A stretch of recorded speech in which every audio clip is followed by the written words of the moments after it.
ध्यान से सुनेंगे कि कुमित से यश जाए और लक्षण जाए गर्व से, और गुनारी से कुल जाए योग जाए संग से, मूर्ख से मर्यादा जाए पुत्र जाए लड़न से, और सोच से शरीर जाए शीतलता जाए कुसंग से, और कपट से धर्म जाए और बढ़ाई जाए लोभ से, और मांगन से मान जाए पाप जाए सत्संग से है, और क्रोध से तपस्या जाए और राज्य जाए अनीत से, और सवा बीच पछतात नहीं कुनारी के संग से।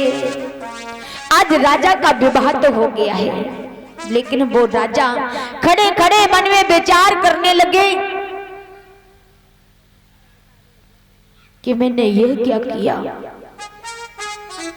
एकदम से क्रोध में आ गई,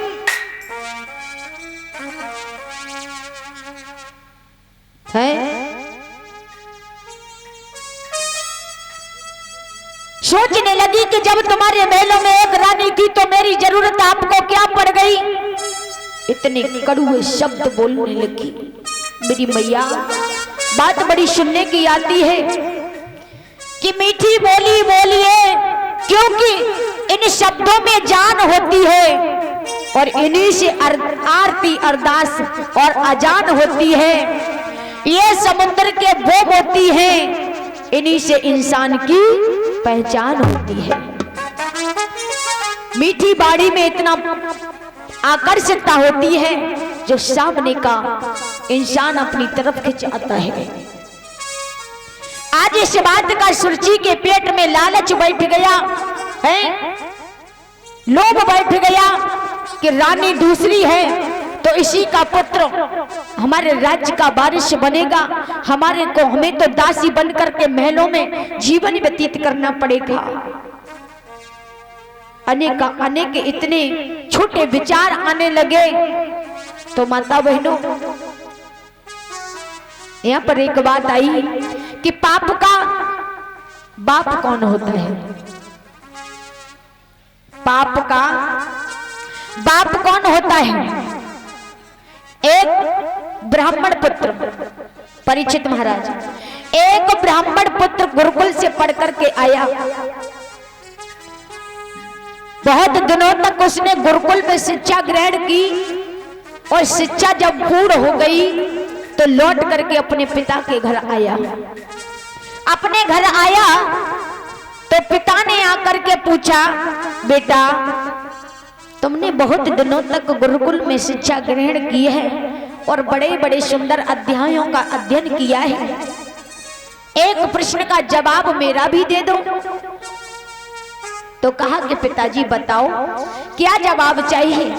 तो पिता ने कहा कि बेटा ये बताओ कि पाप का बाप कौन होता है। तो पिता के कहने पर बेटे ने जवाब नहीं दे पाया। एकदम से पिता ने कहने लगा, क्या सीखा है तूने गुरुकुल में जाकर के, तू इतना नहीं सीख पाया कि पाप का बाप कौन होता है। क्रोध के आवेश में जब कहा तो पुत्र ने भी प्रण कर लिया, पिताजी मैं आपके प्रश्न का जवाब नहीं दे पाया, तो जब तक मैं शाम तक नहीं लौटूंगा, जब तक मैं आपके प्रश्न का जवाब नहीं ढूंढ लेता। मेरी माता बहनों, वही पुत्र ब्राह्मण पुत्र आज प्रश्न का उत्तर खोजने के लिए निकल पड़ा। खोजता रहा लेकिन प्रश्न का उत्तर नहीं मिला। इतना सुबह से शाम तक भटका के प्यास से व्याकुलता वर्ष उसकी बढ़ गई। तो वन के बीच में गया और बनी के बीच में एक वेश्या की कुटिया थी, और वेश्या की कुटिया के सामने ही एक मिट्टी के मटके में जल रखा हुआ था।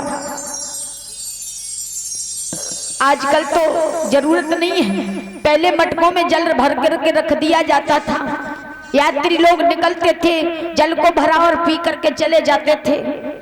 उसी प्रकार से उस कुटिया के सामने एक ऊंचे से टीले पर एक मिट्टी के मटके में जल रखा हुआ था। ब्राह्मण पुत्र को बहुत तेजी से प्यास लगी और प्यास के कारण उसमें से लोटे को उठाया और डुबो करके जैसे ही जल पी लिया है, तो एकदम से उस कुटिया से वेश्या निकल करके आई।